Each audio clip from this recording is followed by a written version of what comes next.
Hello, everyone, and welcome to Right Wing Rising, and to another installment of my 240 to Win series. Please be sure to like this video down below before you are finished watching, and subscribe to the channel if you are new. So the state of focus today is West Virginia, a very Republican state, but it was not always that way. And we can see that clearly through the Senate election happening there this fall, as the current incumbent is a Democrat, Joe Manchin, a self-proclaimed moderate, although not really that much in voting record.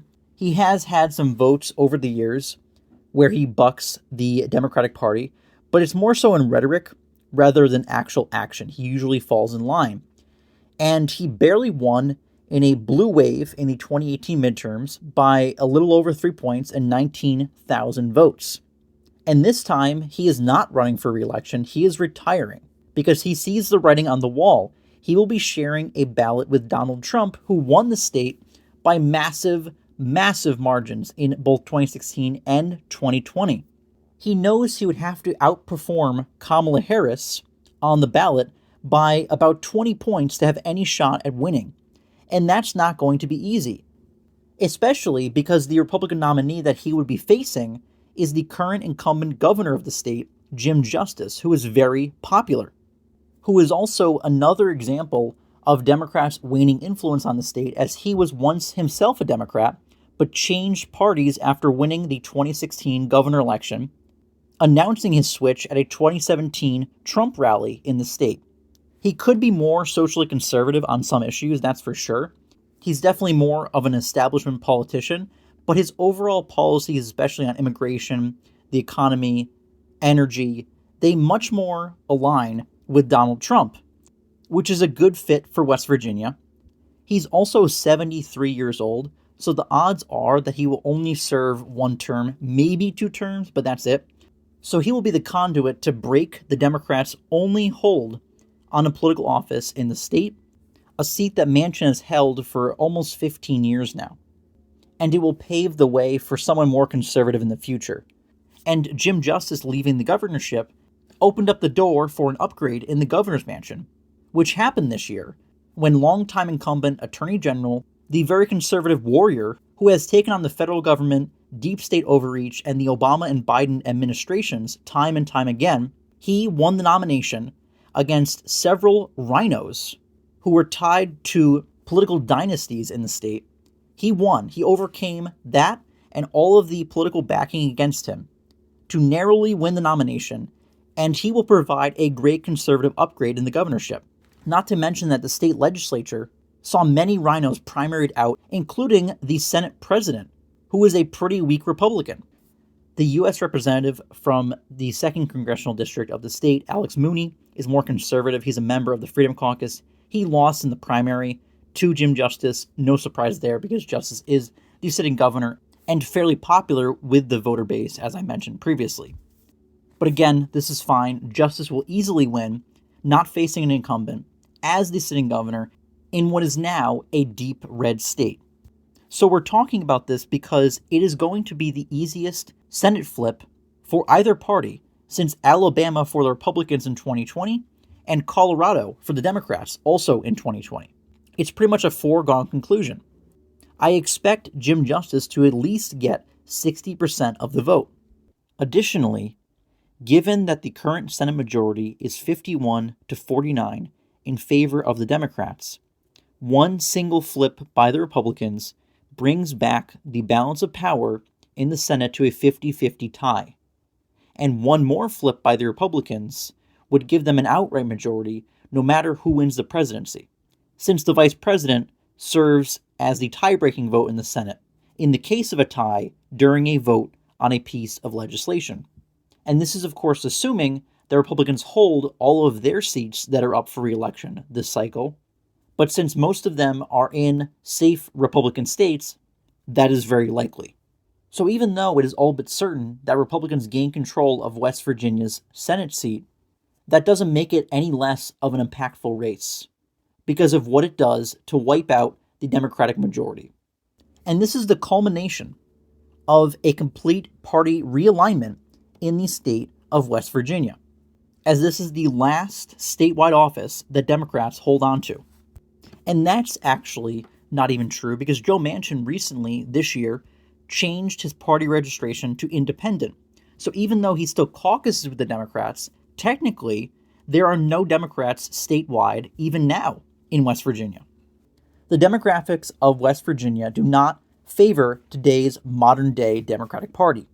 Its population is 90% white, 2/3 of the citizens in the state are Christian, and it's a very rural, working class, especially white working class area, which is heavily dependent on the energy industry, coal, mining, the fossil fuel industry in general, and even the electric power industry. These are all voter bases that have been left behind by the Democratic Party. The people in the state are very hardworking. Most of them do not make $100K a year. They are very socially conservative. The Second Amendment is also a big issue for them. And all of these descriptions of the people that live in West Virginia do not fit in with the modern-day Democratic Party. Before the turn of the century, West Virginia was a reliably Democrat state. It only voted red in 1972 and 1984, but then in the late 90s and early 2000s, as the Democratic Party got more and more progressive, more liberal, especially on social issues, they started to run into some electoral issues in the state. Bush narrowly flipped it in 2000 against Al Gore, a very surprising win. And then in the next two elections, the GOP took the state by 10 to 15 points. Then it swung massively about 10 points to the right, voting for Romney by over 25 percentage points against Obama in 2012. And then the dam completely broke in 2016, as Trump took the national stage preaching populist policies, making the working class, the energy industry, the manufacturing industry a key cog of his platform. And this resonated with many of the people in the state, and it voted for Trump by 42 points in 2016 and 39 points in 2020. Neither Biden or Hillary could even crack 30% of the vote in the state. So in less than 20 years, it went from a swing state that leaned left to being a state that votes for Republicans by 40 points in most cases. And who knows, Trump could even crack 70% in the state. Kamala Harris is not the kind of candidate that's going to resonate with many union workers, working class people who are tied to the energy industry when the Democratic nominee supports the Green New Deal. That would take away many of their jobs, especially when you have Trump, in contrast, who would reduce taxes and is even claiming a key part of his new platform this time around to want to remove taxes on tips, which is going to be something very appealing to the working and middle classes. It's absolutely crazy that until 2012, there was no Republican Attorney General in the state in almost 100 years. There was no Republican senator elected from 1958 until 2014. And it took 85 years for the state legislature to be controlled by the Republicans, when they gained it back also in 2014. This is how recently West Virginia has turned Republican. The Democratic Party is no longer the party of FDR and JFK, who both did a lot to help the state economy and bring particularly blue-collar jobs to the state. Rather, it is the party of Obama and Kamala Harris. And even though the labor unions themselves might still be in the corner of the Democratic Party, they are doing so despite the majority of their members now supporting Donald Trump and the Republican Party. Even though the Environmental Protection Agency's regulations put in place under Obama that cracked down on the coal industry and hit the state's economy hard, the labor unions continued to support Obama. They supported Biden in 2020 and even this time around until Biden suspended his campaign, despite these presidents pushing policies that went against the best interests of their members. And most of the labor union members have seen this. And even though the unions continue to endorse Democrats left and right, it is much more common for that endorsement to be ignored by union members. And the workers themselves will turn out to vote for Trump and the Republicans, whose platform does not contain line items that would gut the energy industry, create a country that wants to be as woke as possible, and constantly send taxpayers' money to foreign countries or give it to illegal immigrants.